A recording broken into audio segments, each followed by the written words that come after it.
Ku pilih satu Ramadan pertama bersama cucu di Beruasana, rumah pusaka penuh cerita di kampung kota sederhana.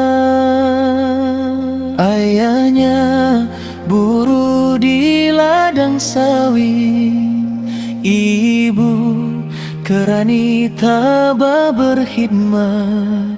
Hidup mereka serba terhad, namun kasih tidak tersekat. Tiada mewah harta dunia, namun ada cinta setia, bantuan insan sekelilingnya, mengikat sabar dalam doa. Di meja kecil penuh makna, nasi dan lauk air mata, syukur dan pilu bersatu rasa. Nikmat Tuhan tiada tara. Ya Allah, Maha Perancang, Maha Pemberi penuh terang. Berkati zuriat sepanjang zaman, Ramadan ini jadi saksi iman.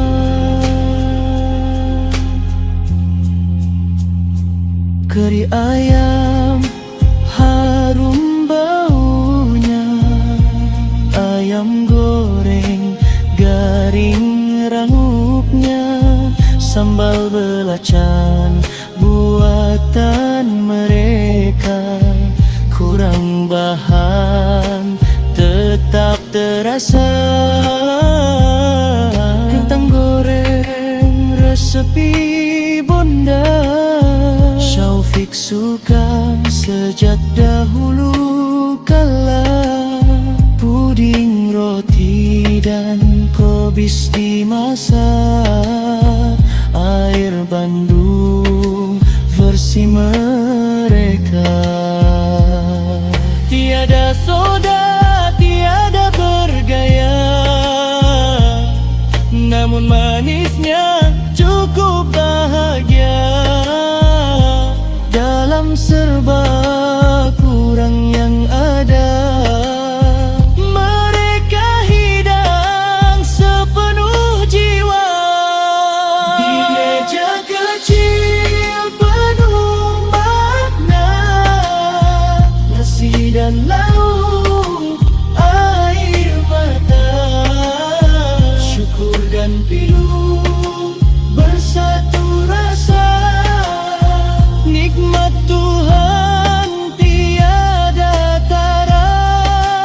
Ya Allah, Maha Perancang, Maha Pemberi penuh terang. Berkati zuriat sepanjang zaman, Ramadan ini jadi saksi iman. 15 tahun usia perkawinan, baru kali ini duduk bersama.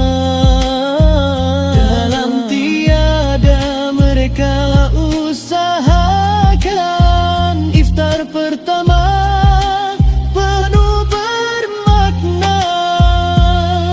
Ku angkat doa buat ayangga, moga tenang di alam sana.